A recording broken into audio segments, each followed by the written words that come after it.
دلچسپ امر یہ ہے کہ ہمارے درمیان سیٹوں کی تقسیم پہ کوئی بات نہیں ہوئی۔ پہلے ایک بات شروع ہوا کرتی تھی سیٹوں کی تقسیم سے ماضی میں، اب سیاسی سفر ہم سب اتنا طے کر چکے ہیں کہ سیٹوں کی تقسیم بھی ہوتی رہے گی، لیکن بنیادی کام یہ ہے کہ اصلاحات کی طرف بڑھا جائے۔ میں یہ گزارش کرنا چاہتا ہوں، یہاں پہ یہ ایک بڑی تاریخی جگہ ہے اور ایم کیو ایم کے بڑے جد و جہد کرنے والے دوست ہمارے دائیں بائیں موجود ہیں جن کی بڑی قدر ہے اور بڑا تجربہ ہے ان کا، کہ ہماری جمعیت العلماء اسلام کی قیادت سے بھی بات ہوئی ہے، ہماری پہلے سے آپس میں مفاہمت موجود ہے، ہماری پیر صاحب پگارہ شریف کی خدمت میں بھی ہم حاضر ہوئے تھے بڑی نیاز مندی کے ساتھ، اور انہوں نے جو رہنمائی فرمائی ہے اس پر بھی بات چیت ہوئی ہے، وہ بات چیت انشاءاللہ آگے بڑھے گی۔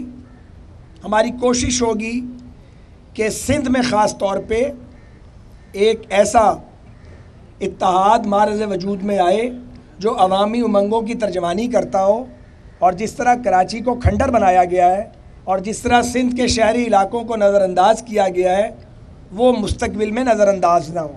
اس کے لیے ضرورت ہے کہ مینڈیٹ کے ساتھ جو ووٹ پڑے وہ ووٹ نکلے بھی، یہ نہ ہو کہ جو ووٹ ہے وہ کسی اور کو پڑا اور نکلے کسی اور کی پرچی۔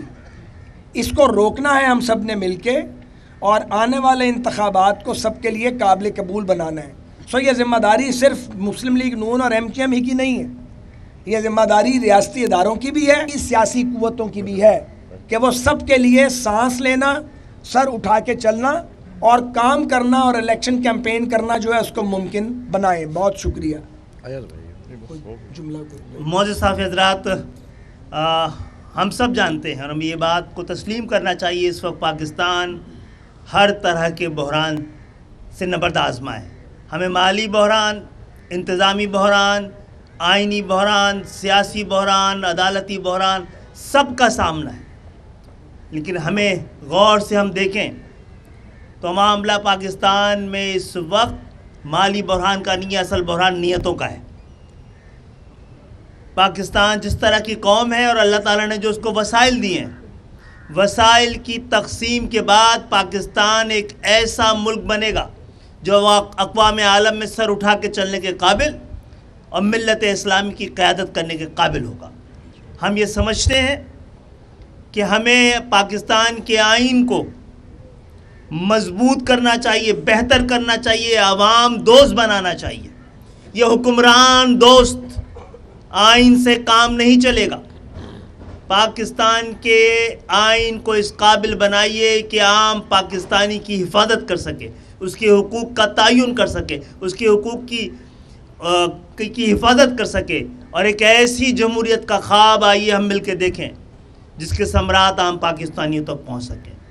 جیسا کہ پاکستان مسلم لیگ کی قیادت اس بات کو مانتی بھی ہے، تسلیم بھی کرتی ہے، اس کا اعادہ بھی کر رہی ہے کہ اگر پاکستان میں جمہوریت کی بقا کے لیے ضروری ہے کہ جو عام پاکستانیوں کی دہلیز تک جمہوریت کے ثمرات پہنچانے کا ذریعہ ہے، اس ذریعے کو مضبوط کیا جائے۔ ہمارا مطالبہ یہ ہے کہ جس طرح وفاق اور صوبے کی حکومتوں کو آئینی تحفظ حاصل ہے، اسی طرح بلدیاتی، شہری اور ڈسٹرکٹ کی حکومتوں کو بھی آئین میں قانونی تحفظ ملنا ضروری ہے۔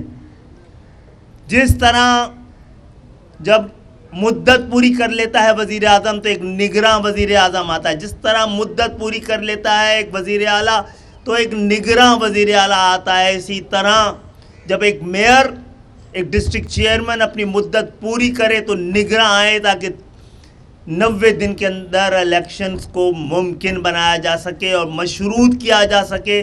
اس کو پاکستانی جمہوریت کے ساتھ میں آپ کی موجودگی میں پاکستان کی جمہوریت، پاکستان کے ایوانوں، پاکستان کے صاحب اختیار سے اور اقتدار سے یہ مطالبہ کرتا ہوں کہ اس بات کو مشروط کریں آپ کہ جب تک third tier of government intact نہ ہو، عام انتخابات پاکستان میں نہ ہو سکے۔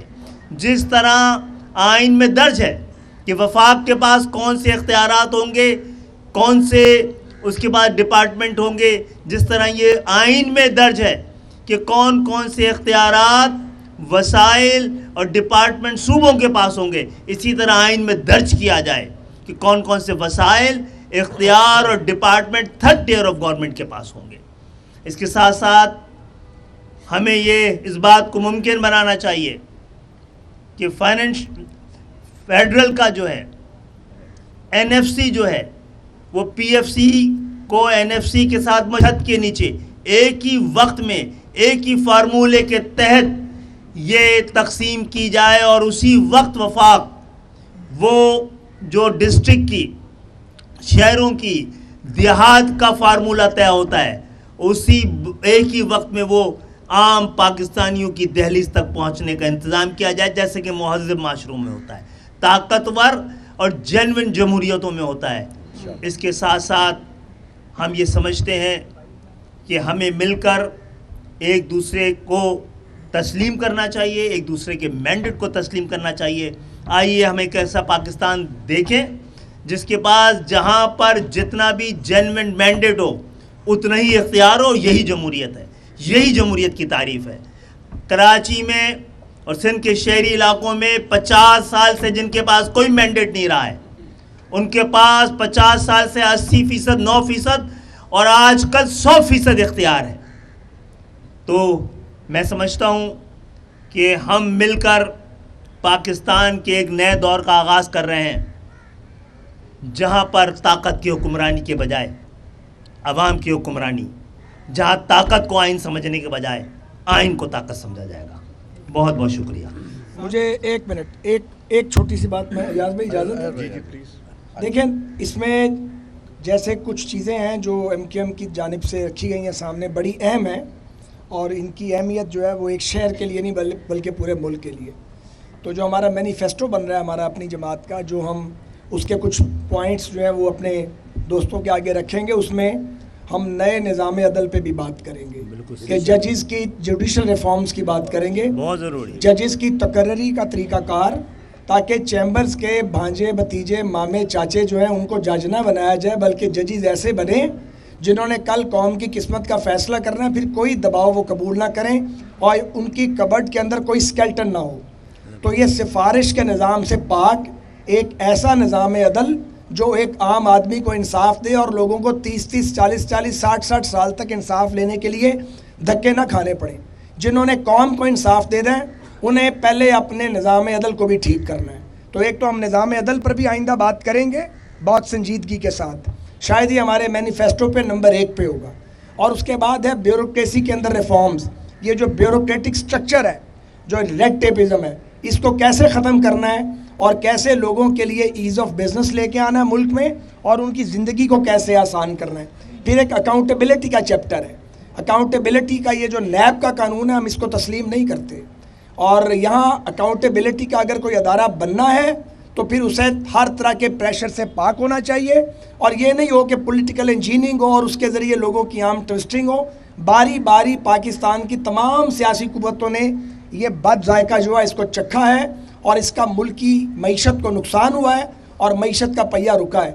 سو بہت کام کرنے کا ہے، وقت کم ہے، اور ہمارے اپنے اپنے مینیفیسٹوز بھی تیار ہو رہے ہیں، اور ہم ایک کامن پولیٹیکل ایجنڈا لے کے ہماری کوشش ہوگی قوم کے سامنے آئیں. مہربانی. بہت بہت شکریہ آپ سب کی آمد. Thank you. نہیں، انہیں پوچھنا پڑے گا تھوڑا سا آواز، 1 2 سوال تو کریں. جی جی. ہمیشہ سے یہ سٹانس رہا ہے کہ ماضی میں سوال خالد بھائی سے ہے کہ مجھ سے؟ آپ سے. اچھا جی.